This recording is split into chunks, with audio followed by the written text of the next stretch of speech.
तो स्वागत है आपका ऑनलाइन क्लास में।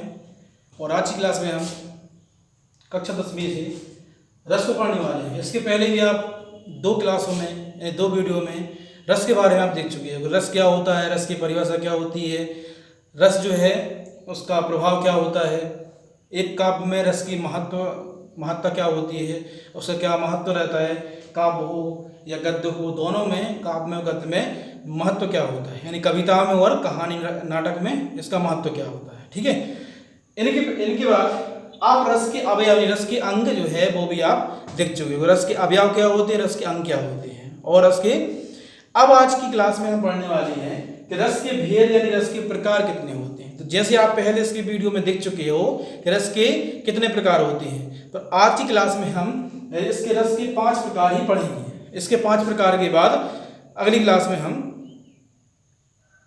रस के जो 5 प्रकार के बाद और प्रकार होते हैं उन प्रकार को पढ़ेंगे। तो आज की शुरू करते हैं हम। आज की क्लास में जो हम रस के प्रकार पढ़ने वाले हैं तो उसमें आपको 5 रस इसमें पढ़ने मिलेगी। श्रृंगार रस, हास रस, वीर रस, करुण रस और रौद्र रस। ये 5 रस आपको आज की क्लास में पढ़ना है। तो 5 रस को मैं शुरू करते हैं हम श्रृंगार रस। श्रृंगार रस, रस आप जानते हैं कि रस क्या होता है, किसी काव्य में उस स्थायी भाव का उत्पन्न होना, उस स्थायी भाव को जागृत होना, वो कहलाता है आपका रस। ठीक है। तो आज श्रृंगार रस देखते हैं कि श्रृंगार रस में स्थायी भाव क्या है, इसका स्थायी भाव इसका आपका रति है। तो जिस काव्य में रति नामक स्थायी भाव उत्पन्न हो उसे हम श्रृंगार रस कहते हैं। यानी जो भी काव्य रहेगा, जो भी कविता रहेगी, उसमें अगर वो स्थायी भाव आते हैं तो आपका वो रस हो जाता है, वही उसकी परिभाषा हो जाती है। यानी जिस काव्य में स्थायी भाव में आपके रति नामक स्थायी भाव उत्पन्न हो उसे हम श्रृंगार रस कहते हैं। और श्रृंगार रस जो है वो 2 प्रकार से होता है। श्रृंगार मतलब होता है किसी नायक नायिका के मिलन का वर्णन और बिछड़ने का वर्णन, यानी मिलते भी हैं और बिछड़ते भी हैं। तो जो दोनों वर्णन होता है, मिलने का बिछड़ने का, वो आपके दोनों आते हैं श्रृंगार रस में। ठीक है। श्रृंगार रस में नायक नायिका के ही मिलने और बिछड़ने का वर्णन आपको मिलेगा, यानी आपको खुशी भी होगी उससे और बिछड़ने से दुख भी होगा। तो वो दुख जो है दोनों इसमें रस में बताए गए हैं। तो अगर आप देखें श्रृंगार रस में संयुक्त श्रृंगार और वियुक्त श्रृंगार 2 रस जो है इसके प्रकार है। यानी इसके संयुक्त श्रृंगार में क्या होता है कि नायक नायिका के मिलने का वर्णन होता है। ठीक है। और वियुक्त श्रृंगार में उनके बिछड़ने का वर्णन। अब मिलने से जो खुशी होती है और बिछड़ने से दुख होता है, वो दुख जो है आपको इस रस में पढ़ने मिलेगा, यानी उससे रति नामक स्थायी भाव उत्पन्न होता है। ठीक है। तो हम देखें तो संयोग में इसको हम इस रस को उदाहरण के माध्यम से भी देखते हैं।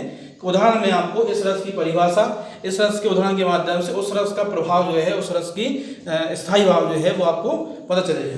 तो जैसे बत रस लालच लाल की मुरली धरी लुका, सोहे करे बोहनी हंसी देन कहे नटी जाए। यानी बतरस लालच लाल की, इसमें कृष्ण और राधा के एक संयोग का, उनके मिलने का वर्णन किया गया है। जब वो मिलते हैं तो कोई प्रेमी प्रेमिका हो, कोई नायक नायिका हो, जब भी मिलते हैं तो उनमें कुछ ऐसी बातें भी होती हैं कि जिस बात को हम इस मजाक के रूप में देखते हैं। तो जो बातें होती हैं उस बातों को आपको बताया गया है इसमें कि बतरस लालच लाल की मुरली, जब उनको मुरली से सबसे ज़्यादा प्रेम रहता है, कृष्ण को अपनी मुरली से। तो जब जो दोनों मिलते हैं तो कृष्ण राधा जो है जब मिलते हैं तो उनको मुरली से बहुत प्रेम रहता है कृष्ण को, तो उनकी मुरली जो है वे छिपा लेती है। ठीक है। तो जो मुरली छिपा लेती हैं तब ये कहा गया है कि बतरस लालच लाल की मुरली धरी लुकाए, सोए कहे भोहनी हंसे देन कटे नटी जाए। यानी उनको पहले आंखों के माध्यम से, इशारा करके माध्यम से मना कर देने के लिए, बाद में उनको कहती हैं कि नहीं, मतलब देने को तैयार हो जाती है, मुरली को देने को तैयार हो जाती हैं, उसके बाद मना कर देती हैं, मतलब पास लेने के लिए आते हैं तो मना कर देते हैं। ये जो है दोनों की प्रेम प्रेमिका या नायक नायिका के मिलने का वर्णन इसमें बताया गया है। ठीक है। तो उसमें क्या होता है कि संयुक्त श्रृंगार में दोनों की मिलने का या दोनों की मिलन का वर्णन किया जाता है। ठीक है। अब इसका जो हमने बताया दूसरा प्रकार जो होता है वियोग, यानी वियोग श्रृंगार। इसमें क्या होता है, उसी नायक नायिका यानी नायक नायिका के बिछड़ने का वर्णन होता है। तो इसमें अगर हम उदाहरण देखें तो वो भी आपको कृष्ण और राधा का भी दिया गया है। ठीक है। तो इसमें देखिए कि निशिदिन बतरस नयन हमारे सदा रहत पावस ऋतु हम पर जब से श्याम सिधारे।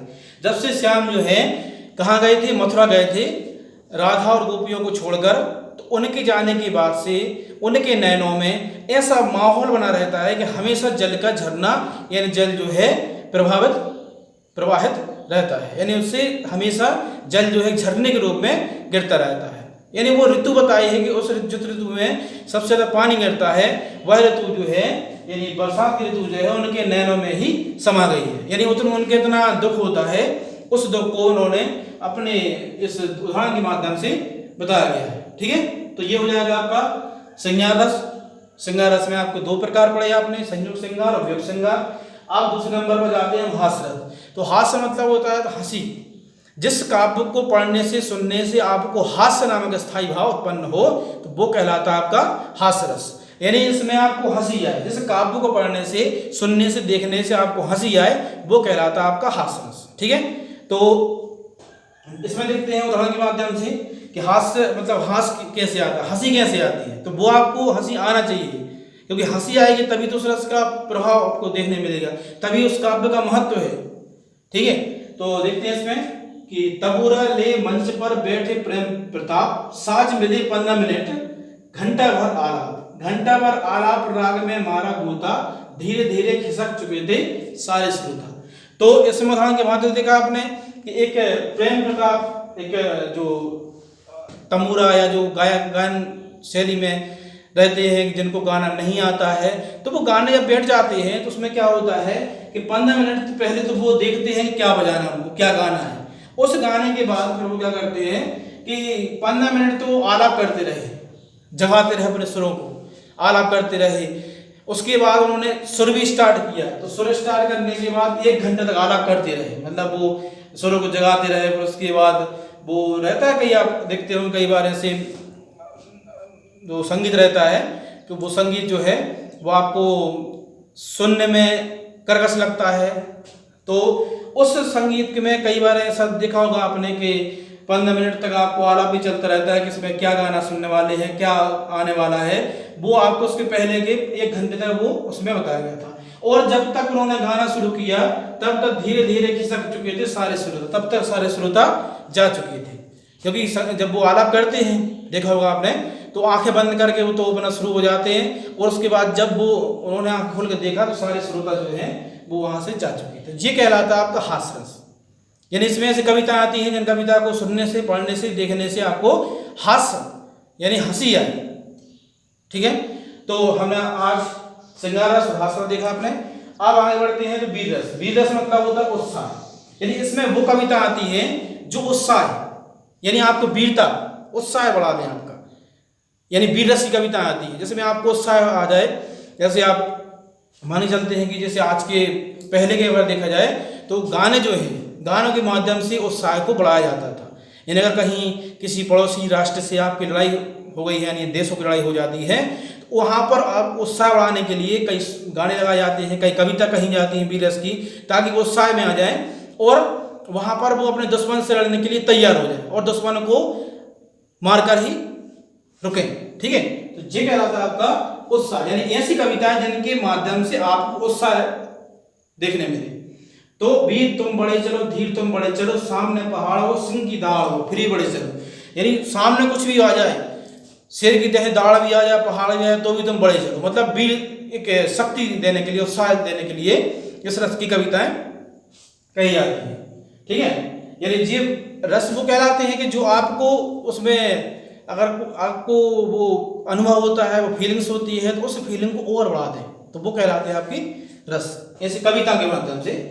अब आगे देखते हैं हम, तो चौथे नंबर पर आपका है करुण रस। करुण रस कहलाता है, इसमें करुणा होती है।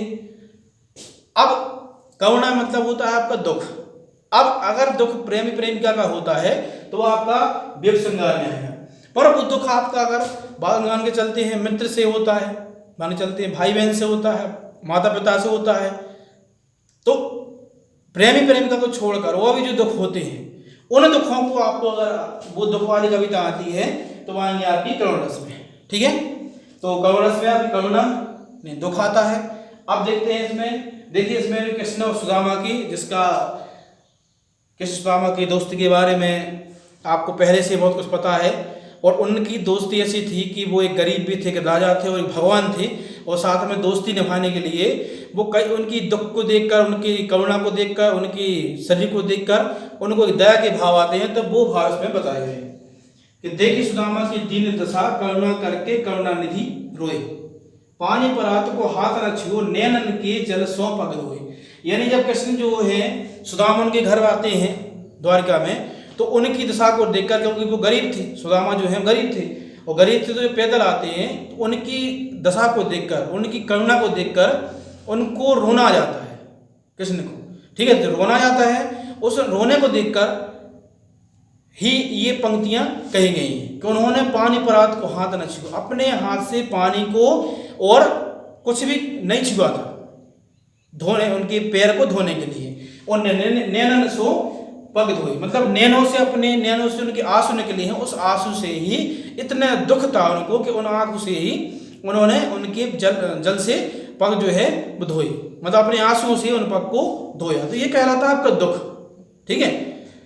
इसके बाद देखते हैं हम रौद्रस। रौद्रस कहलाता है आपका क्रोध, ठीक है। यानी आपको ऐसी कविताएं, ऐसे काव्य, ऐसे आपको साहित्य पढ़ने मिलेगी जिससे आपको क्रोध आए। अब क्रोध के लिए अप्रिय घटना कोई हो सकती है जिससे आपको क्रोध आए।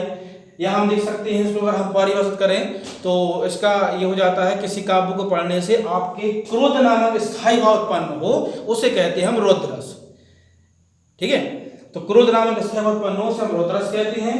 इसमें आपको देखो, अगर आपने देखा होगा महाभारत में कृष्ण जो है, कृष्ण अर्जुन को समझाते हैं, और जब समझाकर परेशान हो जाते हैं, तो समझाकर परेशान हो जाते हैं तो अर्जुन कृष्ण जी को फिर अर्जुन वो समझ में जाता है अर्जुन को, और फिर लड़ने के लिए वो तैयार हो जाते हैं। तो जब वो ऐसा होता है उस दौरान वो उनको कैसी गुस्सा आती, कैसा क्रोध आता है, वो सब बताया गया है कि श्री कृष्ण के सुन वचन अर्जुन को से जलने लगे, सब शील अपना भूलकर कर्तव्य युगल करने लगे।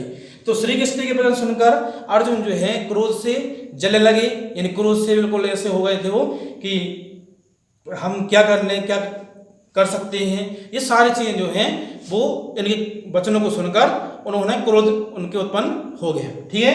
तो आज की क्लास में हमने रस के भेद, श्रृंगार रस, हास रस, वीर रस, करुण रस देखा, ठीक है। तो अगले क्लास में हम और जो रस होते हैं उनकी परिभाषा, उदाहरण के बारे में देखेंगे। तब तक के लिए धन्यवाद।